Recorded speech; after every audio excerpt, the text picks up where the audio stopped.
Bonjour à tous et bienvenue sur ma chaîne dédiée à la santé et au bien-être.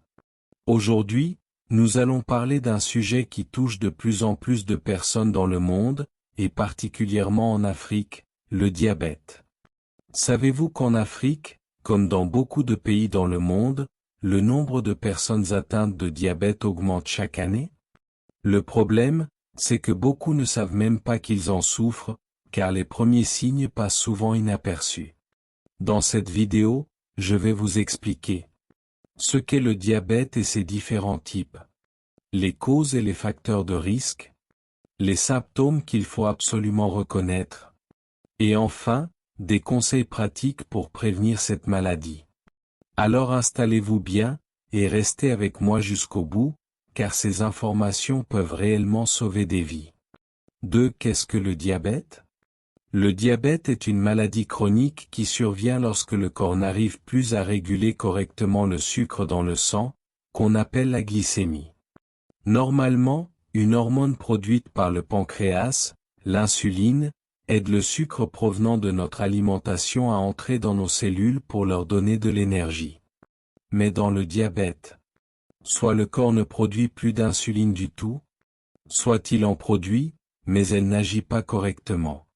Résultat, le sucre reste dans le sang, ce qui fatigue le corps, à long terme, peut abîmer le cœur, les reins, les yeux ou les nerfs. On distingue principalement 3 types de diabète. Le diabète de type 1, souvent découvert chez l'enfant ou l'adolescent, lié à une destruction des cellules du pancréas. Le diabète de type 2, le plus fréquent, il apparaît surtout à l'âge adulte et est très lié au mode de vie, alimentation, surpoids, manque d'activité. Le diabète gestationnel, il touche certaines femmes pendant la grossesse et doit être surveillé car il peut avoir des conséquences pour la mère et l'enfant. 3. Les causes et facteurs de risque. Alors, qu'est-ce qui peut provoquer le diabète, en particulier le type 2 qui est le plus répandu? Facteurs liés au mode de vie. Une alimentation trop riche en sucre, boissons sucrées, friture, aliments transformés. Le manque d'activité physique, rester assis longtemps, ne pas bouger assez. Le surpoids ou l'obésité, notamment la graisse autour du ventre. Facteurs familiaux et génétiques. Si un parent proche est diabétique, le risque est plus élevé. Autres facteurs. Le stress chronique peut aussi jouer un rôle indirect. L'âge, plus on vieillit, plus le risque augmente.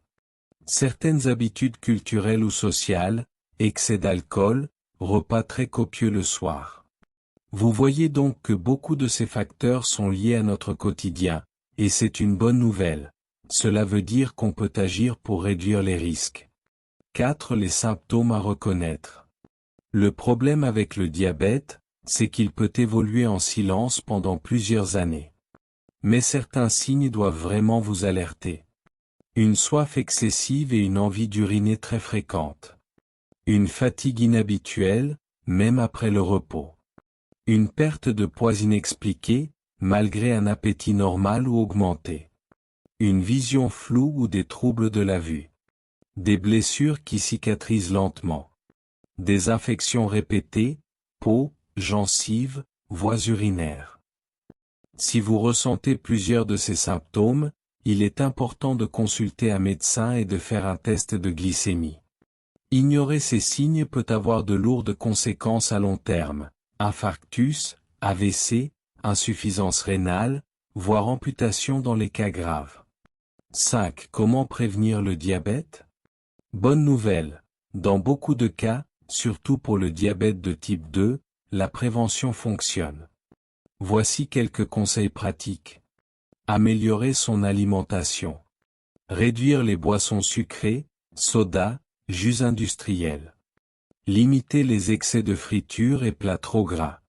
Privilégier les légumes, fruits locaux, céréales complètes, poissons.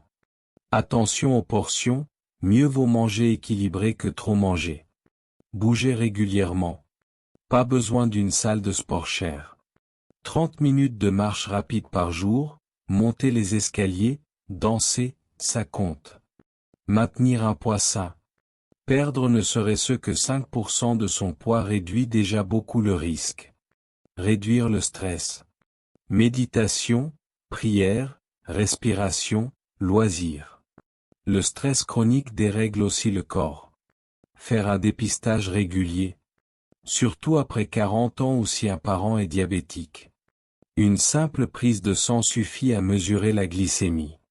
6. Conclusion. Le diabète est une maladie sérieuse, mais elle n'est pas une fatalité. En adoptant de bonnes habitudes au quotidien, mieux manger, bouger plus, réduire le stress, on peut réduire fortement les risques. Si vous avez des doutes, n'attendez pas. Faites un test de glycémie et parlez-en à un professionnel de santé. Merci d'avoir suivi cette vidéo jusqu'au bout. N'oubliez pas de liker, de vous abonner et de partager pour sensibiliser vos proches. Ensemble, prenons soin de notre santé, pas seulement pour aujourd'hui,